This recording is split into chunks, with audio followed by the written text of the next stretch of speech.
ခင်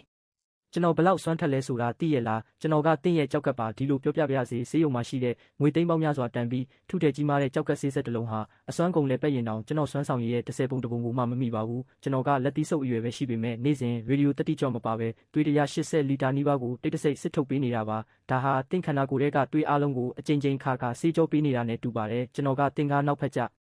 ဘော်ရိုဘေးတစ်ဖက်တစ်ချက်မှာရှိတာမို့လို့ခါကြောက်ကက်လို့လည်းခေါ်ကြပါတယ်သိရလားကျွန်တော်ခန္ဓာကိုယ်ထဲမှာ nephron ခေါ်တဲ့ကြောက်ကက်စစ်ထုတ်ယူနှစ်ပေါင်းတန်းနီးပါးရှိပါတယ်ညစ်မအိတ်နေမနာ24နာရီလုံးသွေးတွေကိုစစ်ထုတ်ပေးတယ်စွန့်ပစ်ပစ္စည်းတွေကိုရှင်းထုတ်ပေးတယ်ရေစားတတ်တဲ့သွေးပေါင်ချိန်ကိုထိန်းညှိပေးတယ်သွေးဆက်ထုတ်လုပ်ခြင်းနဲ့အယိုးစီဝါရုပ်ပျက်စီးပြောင်းလဲခြင်းတွေမှာပါဝင်ပေးနေတာပါဒါပေမဲ့တင်မဖြစ်မနေသိထားရမယ့်အချက်တစ်ချက်ရှိပါတယ်ကျွန်တော်ရဲ့သွေးကြောမြင်ကွန်ရက်တွေပြပျက်စီးသွားရင်ပြန်လည်မဖြစ်ပေါ်နိုင်တော့ပါဘူးတင်သုံးလို့ရတာတွေဟာနည်းသွားဖို့ပဲရှိပြီးပိုများလာမှာမဟုတ်ပါဘူးကျွန်တော်တခုခုဖြစ်သွားရင်ခန္ဓာကိုယ်ရဲ့နေရာတစ်ခုတည်းတင်ဒုက္ခရောက်တာမဟုတ်ပဲတင့်ခန္ဓာကိုယ်စနစ်တစ်ခုလုံးဒုက္ခရောက်မှာပါကျွန်တော်အကြောက်ဆုံးကဘာလဲဆိုတာသိရလားပထမညနေထိအေးရေးပြတ်တာပါညဘက်ဆိုတာကျွန်တော်ကိုယ်တိုင်ပြန်လည်ပြုပြင်ဖို့အစိတ်တောက်ရှင်းဖို့နဲ့ဟော်မုန်းတွေကိုထိန်းညှိဖို့ရွှေရောင်ချိန်ခါဖြစ်ပါတယ်တင်မအိပ်ရင်ကျွန်တော်လည်းဆက်ပိတ်ပြီးပြုပြင်ထိန်းသိမ်း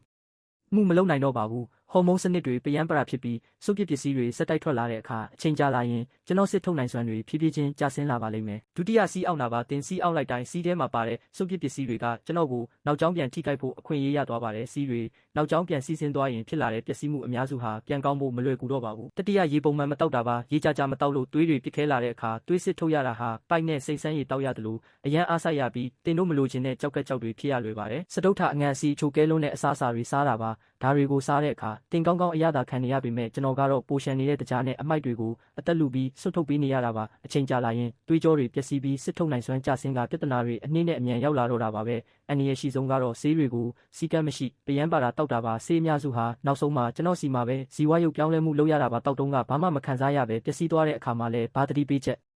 မရမှာမဟုတ်ပါဘူးတင်ပုံမှန်မဟုတ်တာကိုတတိပြုမိတဲ့အခါမှာတော့အကူအညီပေးဖို့အကောင်းဆုံးအချိန်ကျော်လွန်သွားခဲ့ပါပြီတကယ်တော့ကျွန်တော်မတောင့်ခံနိုင်တော့တဲ့အခါတင်စီကနေတဆင်တတိပေးချက်တွေပေးခဲ့ပြီးသားပါကျမ်းမာတဲ့စီးဟာအယောင်ဖြုတ်မဲ့ကြည်လင်မဲ့အမြုပ်နေမဲ့အကယ်၍အယောင်တွေရလာတာအမြုပ်တွေတော်တော်နဲ့မပြောက်တာစီးခဏသွားတာစီးသွားရင်နာကျင်တာဒါမှမဟုတ်စီးတဲ့သွေးပါတာတွေကိုတတိပြုမိရင်ဒါဟာကျွန်တော်တင့်ကိုပေးနေတဲ့နောက်ဆုံးတတိပေးချက်ဖြစ်နိုင်ပါတယ်ကြောက်ကက်ဆိုတာကျွန်း